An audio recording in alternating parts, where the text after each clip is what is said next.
This conference will now be recorded.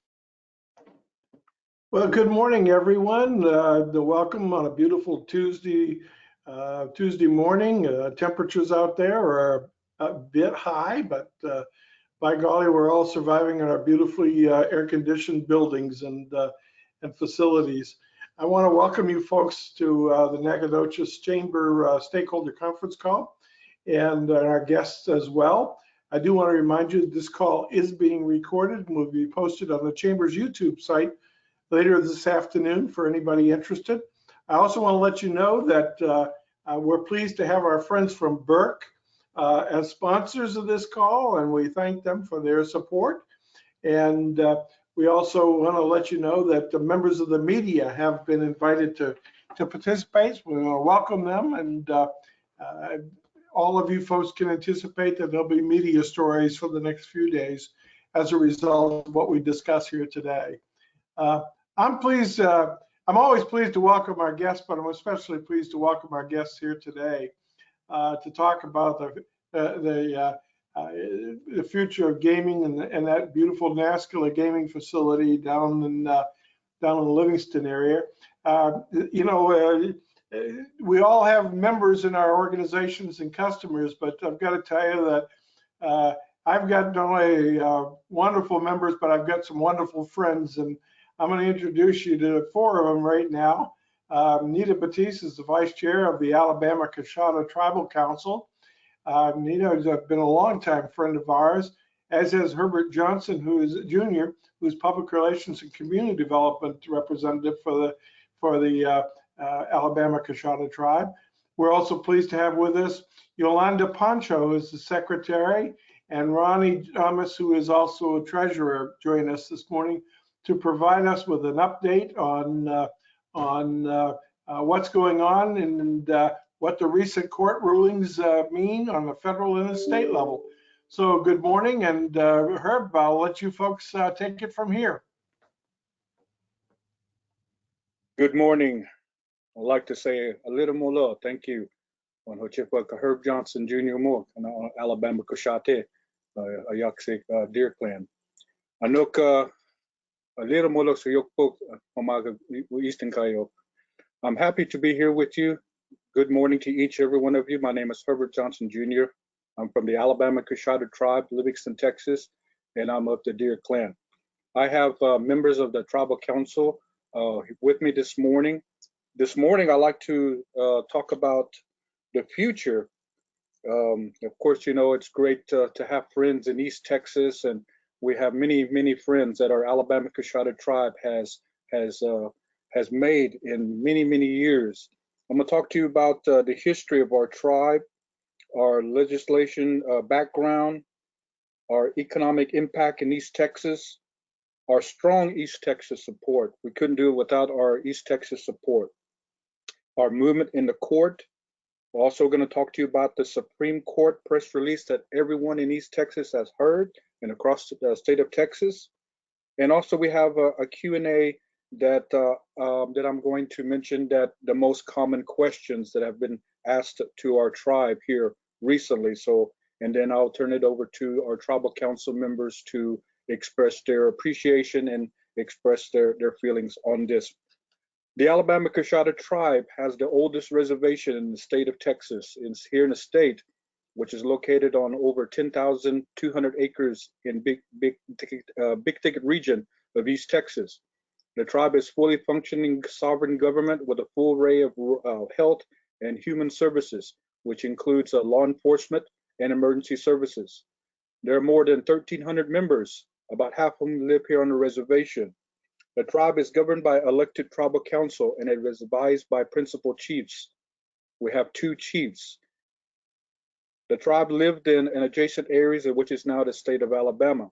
We were moved down from about 1780, moved here westward here in the big ticket area. Although there are 2 separate tribes, the Alabama and Coshati have been closely associated throughout their history. Their culture have some differences, but the most part of it were nearly identical. During the Mexican War of Independence from Spain, the tribes fought with the revolutionaries. Their many combined contributions include a battalion of 300 warriors who were instrumental to the capture of San Antonio in April 1st of 1813 battle. The newly formed Mexican government recognized both tribes independently and offered them tracts of land for permanent settlement. And Alabama Cachadas and Nacogdoches have ties. Why? These lands are attributed to the tribes in early maps of the region, including Stephen F. Austin's 1829 map of Texas. As you know, Nacogdoches is the oldest town in the state, was also the trading place in Texas. Alabama and Cachadas were sought out traders. Every time we come up into the area, people would be looking for us because we traded many things, weapons, tools, and also, of course, fur that from the Big Ticket region. In 1836, and also must also take a moment here to recognize our dear friend. Today marks 160 years of his death, which is our dear friend Sam Houston, who was born March 2nd, 1793, and died July 26, 1863. Today marks 160 years that we lost our dear friend, and he was a dear friend to the tribe. In 1836, Sam Houston broke in a treaty with the tribes before the War of Independence for Mexico. The agreement provided the title of land between the Natchez and Sabine rivers for one community, with both tribes in return for assurance the tribes would not side with Mexico. The tribal members served as guides for Houston's army and provided provisions to feed Texas refugees fleeing from Santa Anna's army, which is called the Runaway Scrape. We were a big essential to that. Our Cachado people, our Alabama Cachado people were big help to the troops that were fleeing the Mexican army. Of course, heard the Battle of the Alamo. Remember the Alamo? When Sam Houston ordered all the troops to flee, they came into contact with our people near the Trinity River. We fed them, we nursed them, we gave them medicines to the troops, the injured, to the moms, the dads, the grandmas, the grandpas, even the children, even their horses. And we guided them through, which is in this area here in Big Ticket region, across the Sabine River into what we call Louisiana today. And after we won the Battle of San Jacinto, Sam Houston had ordered for us to go back and get the families. So that's what our Alabama Cachada did. And for that, Sam Houston granted us land, what we are today. And we feel that the second president for Texas, Maribou Lamar, was part of the Runaway Scrape, him and his family and friends. So when Maribou Lamar came here in the state of Texas, of course, you heard the Indian Removal Act. They came here and removed all the Indians here in the state of Texas, except the Alabama Cachada people. He was ordered not to mess with the Alabama Cachada. So we've been here ever since then.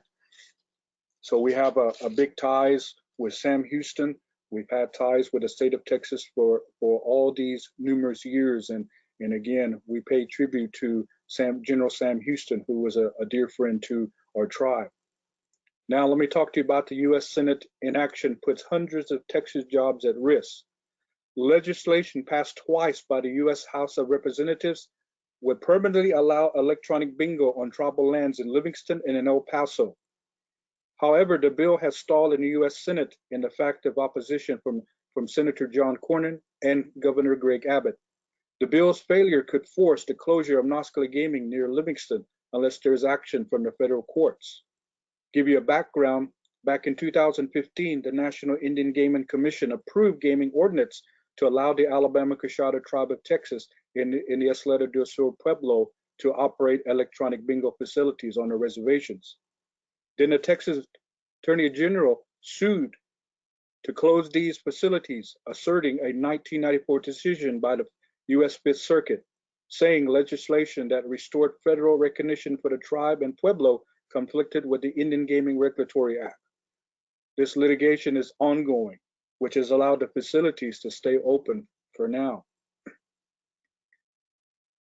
Nascar Gaming has been open again since 2016, been open over 5 years. Nascar is the second largest employer in Polk County, responsible for over 700 jobs.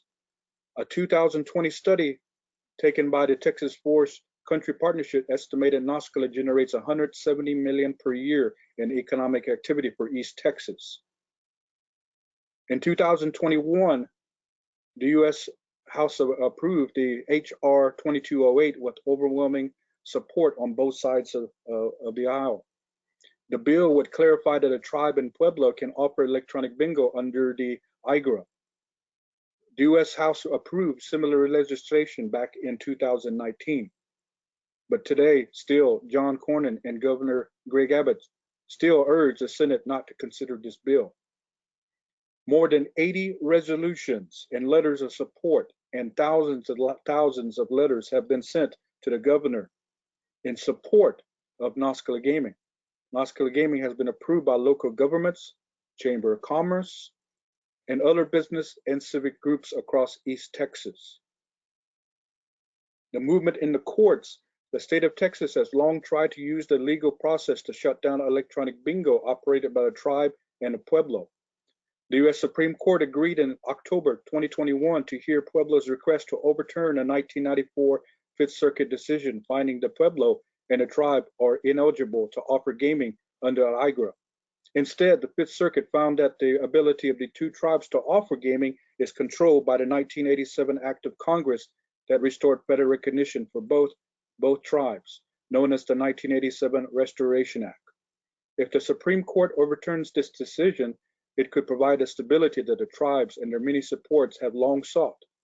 In a separate case, in August of 2021, the U.S. District Court in Beaumont ruled that the tribe may legally operate Nascar, saying such gaming is permissible under the tribe's 1987 Reservation Act. The state has appealed in the matter, of course, which you hear today.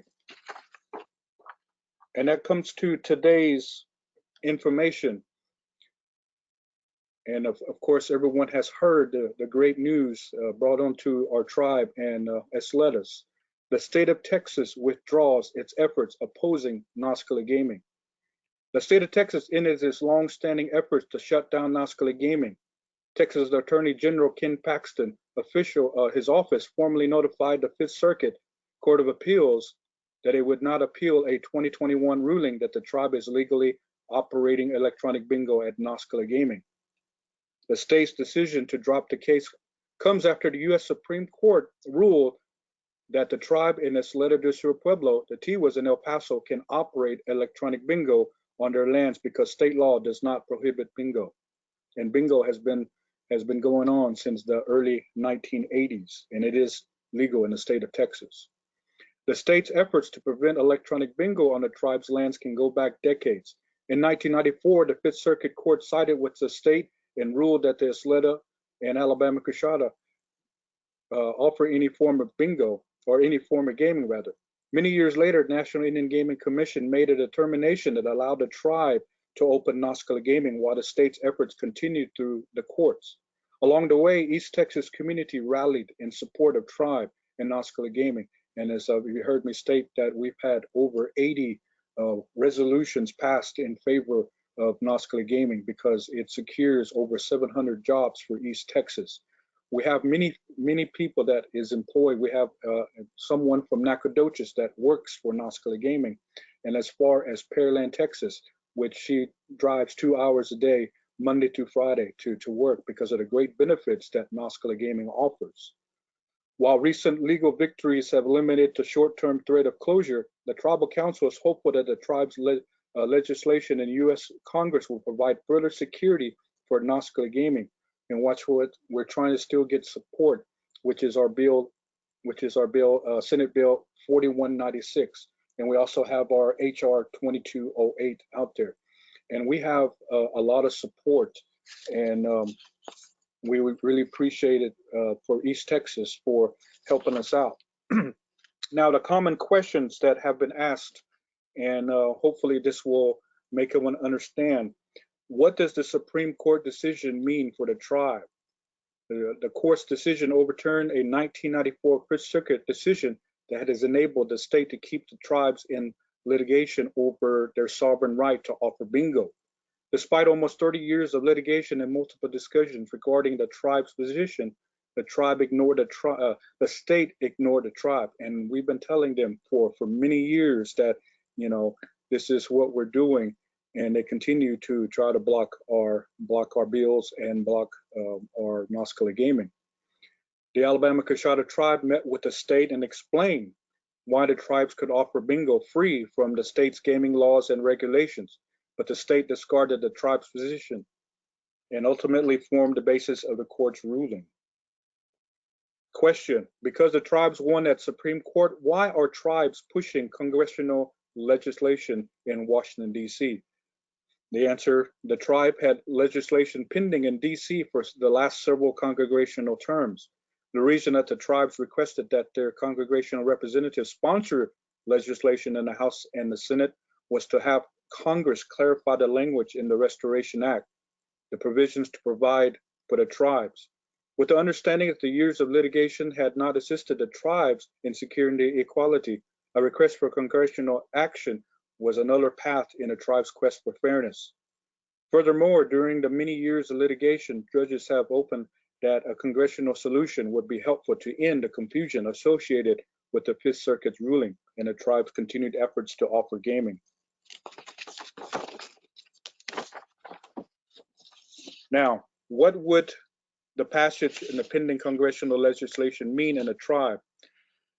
Answer: the Supreme Court's decision did not address IGRA's application to the Restoration Act, other than to say that the two tribes must comply with IGRA to the extent is applicable. The anticipated benefit of the federal legislation is to ensure that IGRA applies to the Restoration Act for the Alabama and is led by specifically referring to IGRA's application. This certainly would provide clear guidance for the tribes. And finally, if Congress passes the pending legislation, what types of gaming will be offered? And that's one that's always been asked to us. If Congress passes the pending legislation, the Restoration Act, the tribes will be able to offer Class II gaming under IGRA, the same type of gaming that the traditional Kickapoo tribe of Texas in Eagle Pass has been offering without any interference from the state of Texas since 1996. Further, any opportunity to offer Las Vegas style gaming, which is a Class III under IGRA, would require the tribes and the state of Texas to enter the tribes gaming compact. And again, that's great news for our tribe, and it's been a long battle for the Alabama Cachado tribe and Nascar gaming, and with the support of East Texas voicing. As you know, everybody that's on the call here is from East Texas, and your voice is loud, even though you don't think it is. It has made a big impact to our Congress, to our senators. And that's the reason why our House, it passed through the House with no opposition, now waiting in the Senate. And now I'm gonna turn it over to our Madam Vice Chair, Nita Batista, to express her appreciation and her and what she'd like to offer as well. So Nita, I'll turn it over to you. Little Molo, Herb. I will say that this young man has spoken the words expressed and defined that we have been we've been out there sharing, and a lot of times we're educating. I appreciate all that he's provided. I will not get into the legalese of what this means. Again, what he's touched up on. I have served on tribal council. This is my 4th term. So I have spent over a decade fighting this battle. This has been going on for almost 30 years when you put both tribes collectively. We have the same we share the same Restoration Act. Matter of fact, on August 18th, next month, 2022, we will be celebrating our 35-year sovereignty. Again, this is no different than the governments that you individually represent. We are a sovereign nation within this great state of Texas. And now to have this decision to be offered by the Supreme Court pretty much cements that. It gives us that extra boost. Again, this is our 2nd victory in over a year. As Herbert mentioned, we are fighting now to secure and protect, if anything, to protect the Supreme Court decision by pushing Senate Bill 4196. As he had mentioned, Senator Cornyn, yes, indeed opposes this, as does Governor Abbott. And he did not mention that the Attorney General at the time, that was initially when this lawsuit was initially set forward, was then Attorney General John Cornyn. So I would encourage Senator Cornyn to come to the reservation and meet with the tribal leadership and the people. Once we have congressional representation, or the representatives come to our tribal homelands and realize, you know, yes, indeed, we are our own sovereign nation, our own government, then it starts the process, it starts the dialogue. Only if we are all willing to listen, but we cannot do this if we're not even, we cannot even meet with our senator or meet with our governor. The invitation still stands, Governor Abbott, Senator Cornyn, that you join us and see what this facility, again, Nascar Gaming, it was something that we brought up to our tribal membership almost 7 years ago. Next month will be August the 2nd. I served as chair at that time, and to have almost 400 of our tribal citizens show up and express the support truly to say, yes, let's move forward. That's a reminder to move forward. Again, we made sure we followed, and we even invited the state of Texas. You know, they were never ever left out of the loop. We didn't have to do that, but we wanted to be clear in what we're proposing to do. Again, it was not solely for the benefit of our people. We knew going into this what we could contribute to this county, to this region, to this great state. And we maintain that. Again, we maintain the jobs, we maintain the benefits, we maintain the true, what we feel is our place in the economic success of East Texas. And we will continue to do so, because one day it is my heart and my hope, within my heart and hope, that Governor Abbott will not only see us as good neighbors, but indeed he will see us as good friends. That is my hope. And for the opportunity this morning presented to me, I say a little molo, thank you.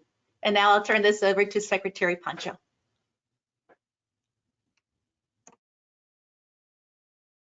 Chikmalila malo atoy hitchalian nasalian and hochifa Yolanda Pancho Amiakshia Nita Kanomolo Yanita Bisilkayo.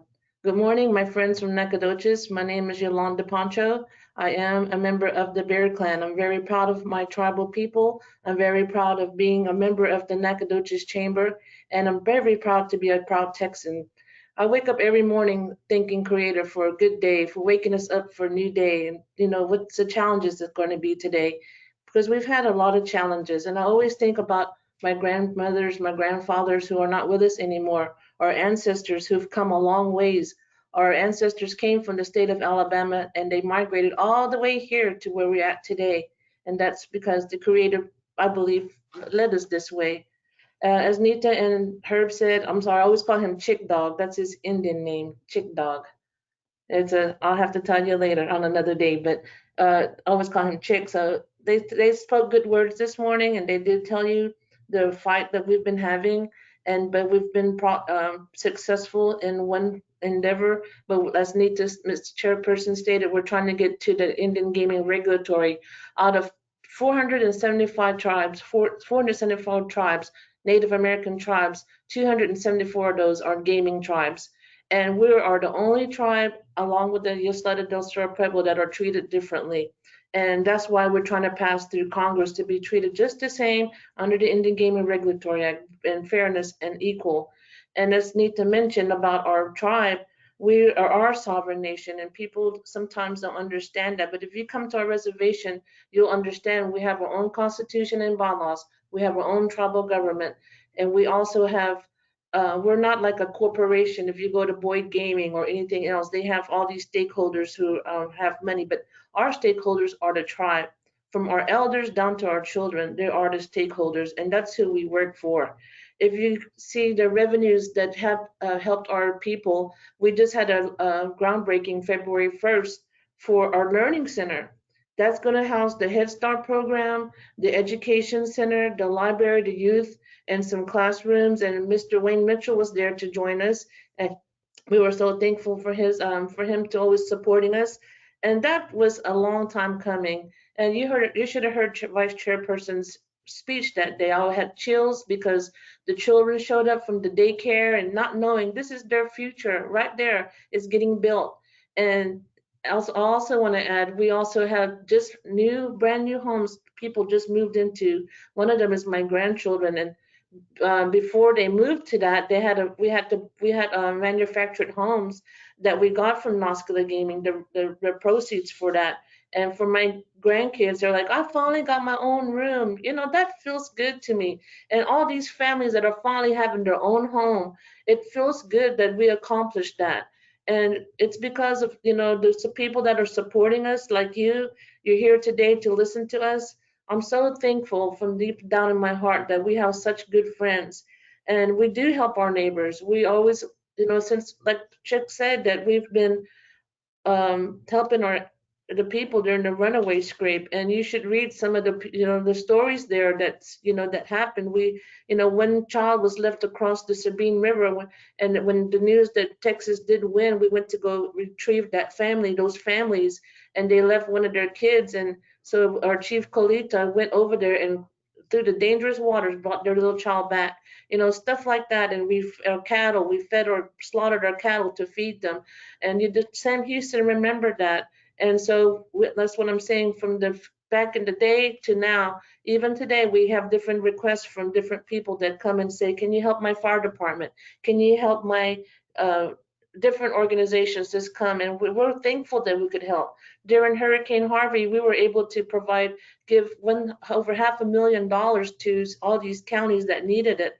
And that one chamber meeting I was at, one lady thanked me. She goes, did you know with your money that you donated, we helped 4 families with their housing stuff. And that feels good that our tribe could do that. So I'm just thankful that Nascar Gaming can provide these things. We are the second largest employer within 6 years. And so we're very thankful to be a part of Polk County and all these counties, Tyler County. We consider Nacogdoches our county. We have students that go to Stephen F. Austin. And as a matter of fact, we have about 62 students that came this summer to come learn about the tribe, to work here on the tribe and get some training here. And they love it here. And this is, what it's all about, educating people, helping each other out. And, we're good people, and I'm thankful to be a part of this tribe. And I want to, Wayne, can you give me the screen? I want to show them a little video if you don't mind. Kelly, could you work that out, please?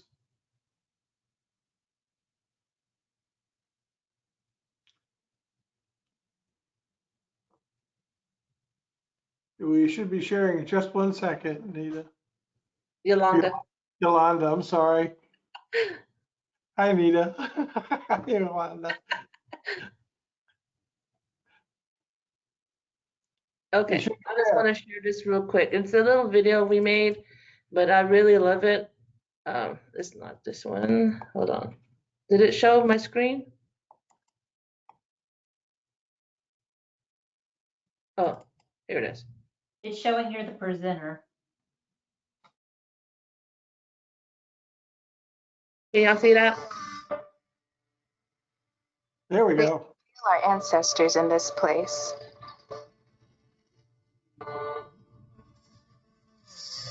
The roots they planted are alive in our generation.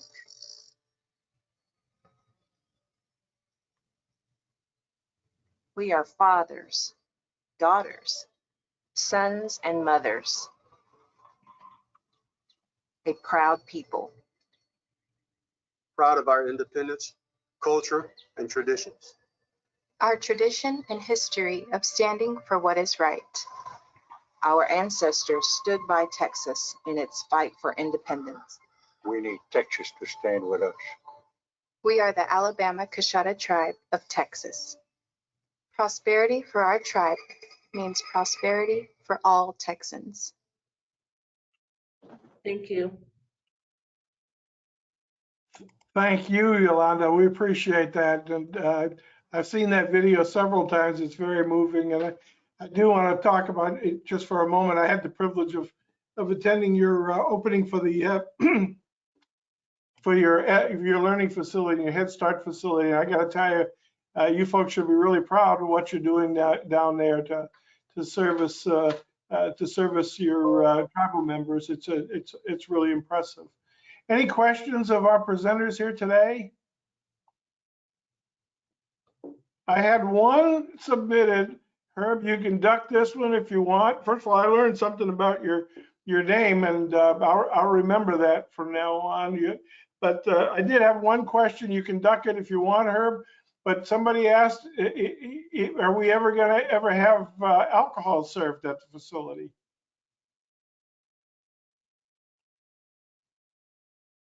The future of our tribe, depends on our ancestors, our elders, and our children. At this time, we have no future for it.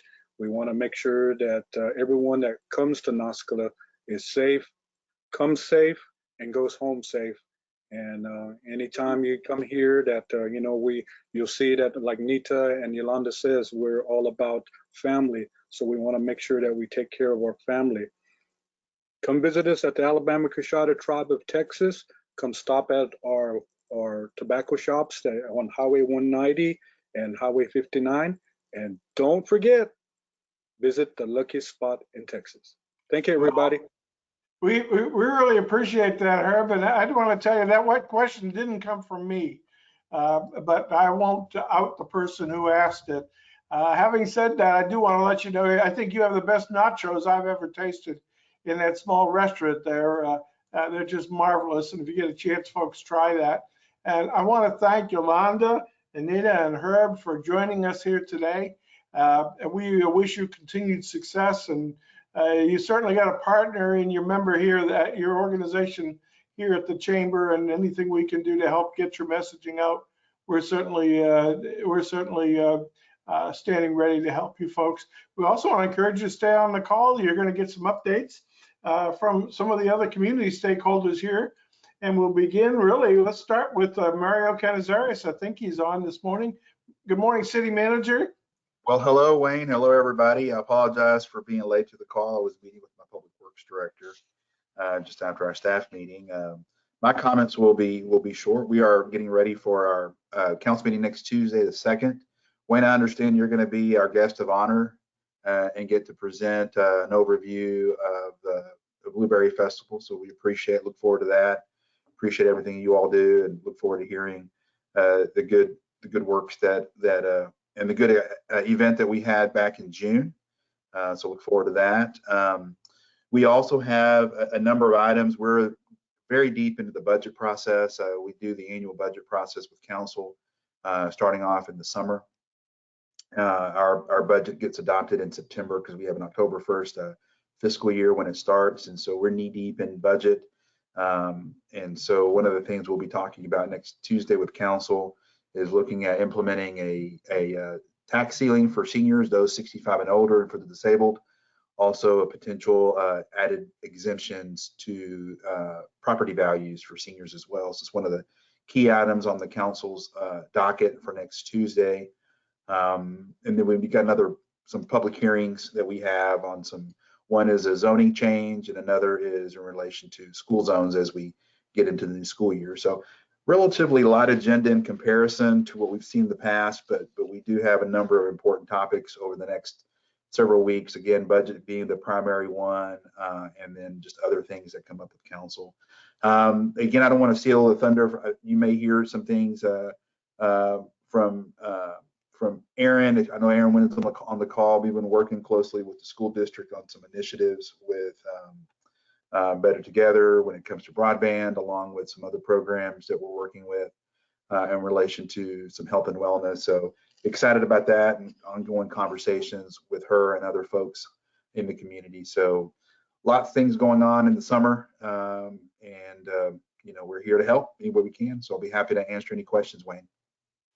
Well, thank you very much, Mario. Mario, is that the capping of senior tax rates common in municipalities? You see that, you see this, I'm starting to see more of this here in other parts of the state when it comes to, because we've had some high growth in appraisals. I mean, many of you know, just the real estate market has been very robust these last couple of years. And so you see this in areas where there's been concerns with increase of values and where people are wanting to see a level of certainty for seniors that may be on fixed incomes. And so I've seen it in some of the communities I've worked in. I know the city of Denton has implemented it. City of Frisco up in the North Texas area is implementing that this year. So there's a number of other examples. Those are the ones that come to mind that have done this. City of Lufkin implemented a senior tax freeze a while back. And so they don't have, I don't believe they have homestead exemptions, but they do have a senior tax freeze. So you're starting to see that more and more in city governments. The county of Nacogdoches had implemented it a number of years back. By state law, school districts have implemented it over time. So so the comments we've heard from the community is they'd like to see the city take that on as well. And so staff has done that research and provided some level of analysis for council along with the appraisal district, and looks like they're going to be considering that next Tuesday. Great. Any other questions of the city manager? Well, again, thank you, Mario, for joining us. We appreciate that and that update. That's really helpful. You're very welcome. Moving on, I see we have Misty Wilburn on board from SFA. Misty, you want to give us an update? Sure, thank you, Wayne. So as you know, or as you maybe know, this is Board of Regents meeting here on campus. So campus is kind of quiet with the Regents meeting this week. They should finish up the summer meeting today.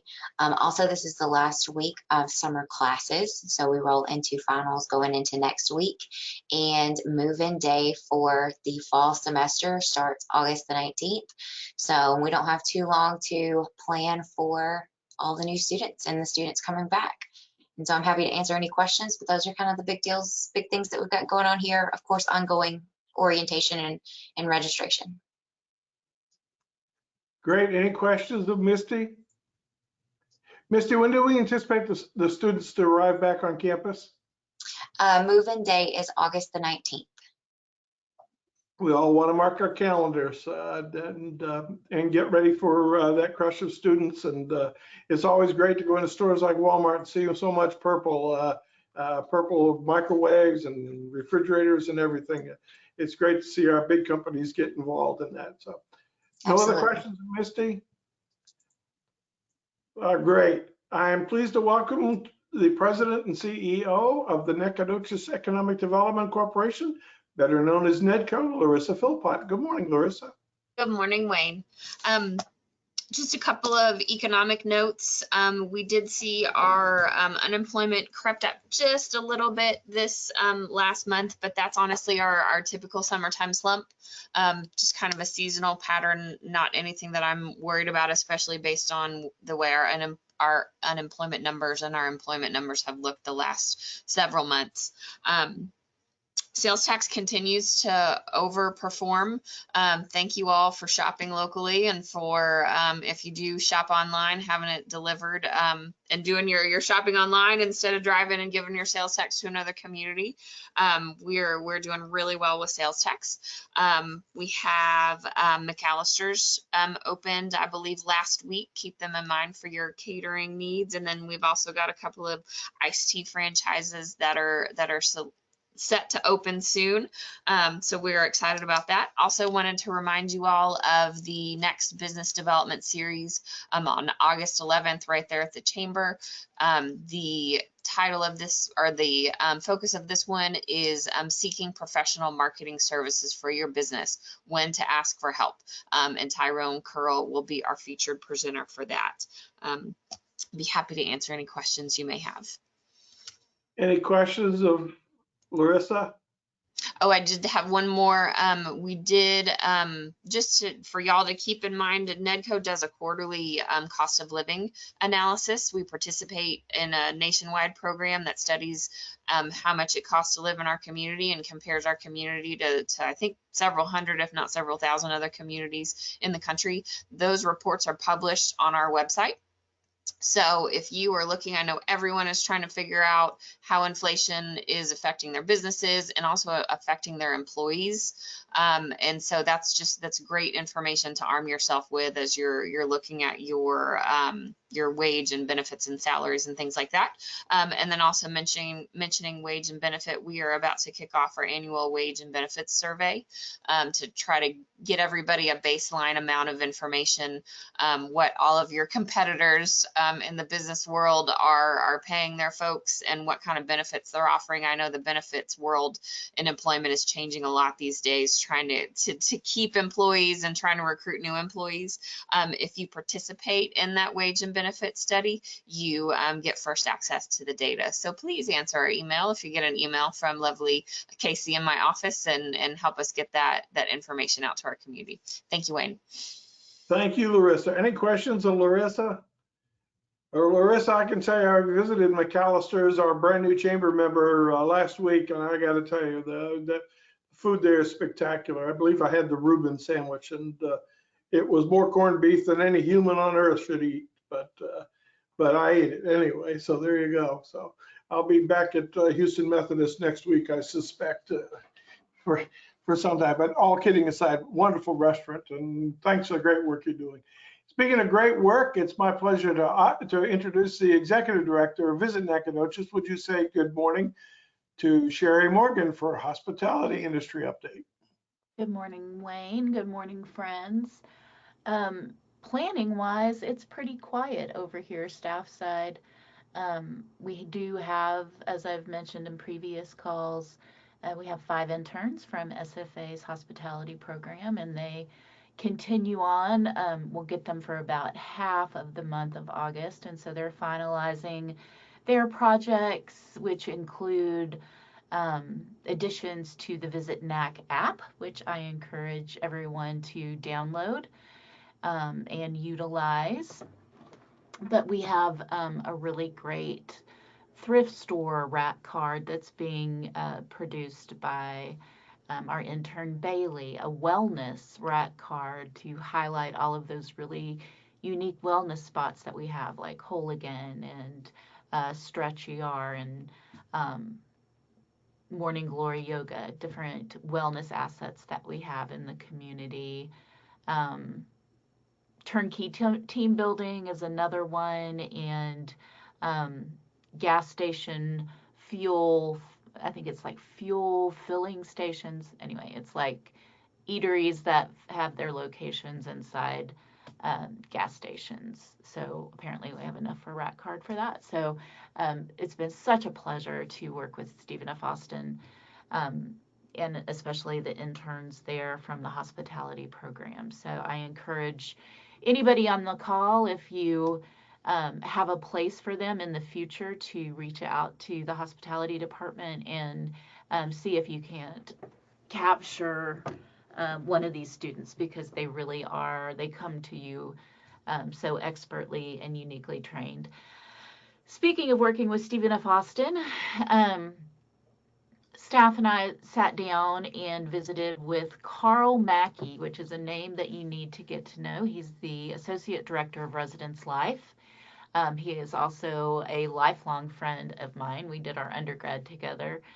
So I've known Carl most of my life, and he is a wonderful and fantastic person, great person to get to know. But we talked to Carl specifically about ways to inform and educate the residential student population there at the university on different things that are happening in the community. SFA does such a fantastic job of programming for its students that you really can complete your entire degree without ever having to leave campus. But of course, we want people to get to know what's happening in Nacogdoches and get them involved on a really granular level with the programming that goes on in the town in which their university resides.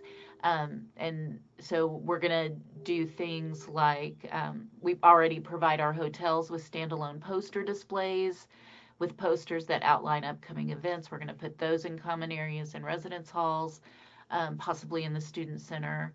And we are really excited about sort of scaffolding between that university culture and the culture of Nacogdoches, and provide sort of an easy gateway to bring those students into the community. And in return, in future meetings, we'll be finding out what we can do to help the university in any way that they have. And that's one of the greatest things, I think, in general, just about Nacogdoches, is the collaborative spirit that is just inherent in the population here. And for the best collaboration, it's mutually beneficial. So we're looking for that value proposition that benefits the university more than just us who program for the city.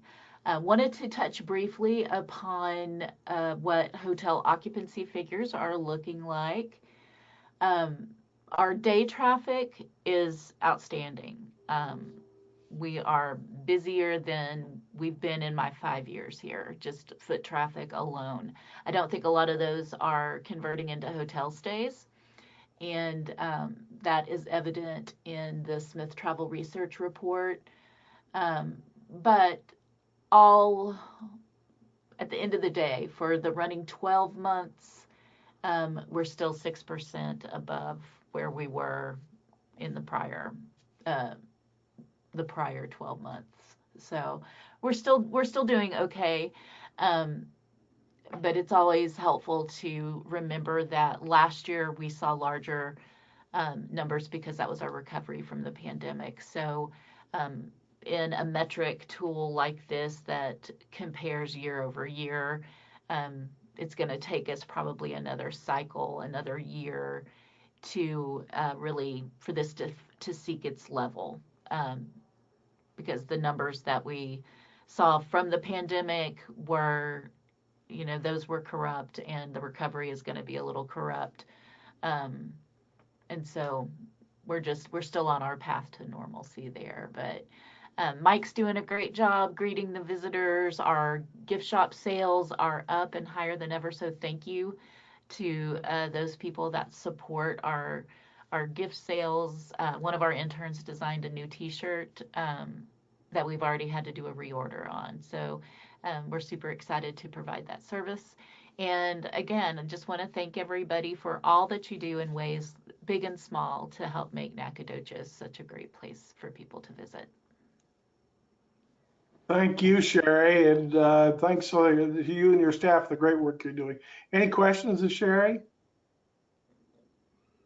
If not, I believe we have Les Linebarger from the NASD online. Good morning, Les. How are things at school? Well, Wayne, we are getting ready for the start of school. I don't want to alarm anyone, and I don't think we will. I don't see any students on here right now, but 4 weeks from yesterday is the first day of school here for Nacogdoches ISD, so it is upon us. In the chat feature, I just shared a link to a post on our website, and in that post, there are links to be able to download a new Nacogdoches ISD app. Earlier this summer, we launched a new website, a redesigned website, and part of that redesign included development of an honest-to-goodness app for the first time. So if you've got kids in school, if you have family members in school, please download that app, and you can click on that link and go to the post, and there are links in there for downloading an app on an iPhone or an Android phone. Like I mentioned, school is upon us. Next week, a week from tomorrow, we'll have all of our teachers back on their campuses getting ready for the start of the new school year.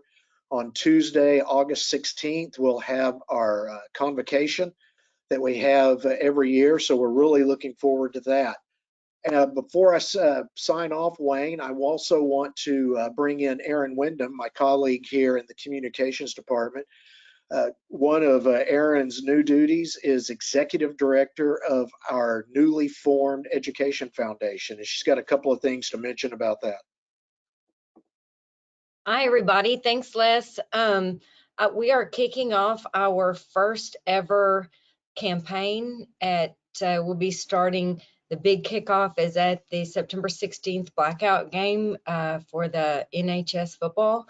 So come on out September 16th and celebrate with us, and you'll start to hear what it's all about. I will be at Rotary tomorrow, those of you who are at Rotary, and you will hear more about the foundation then.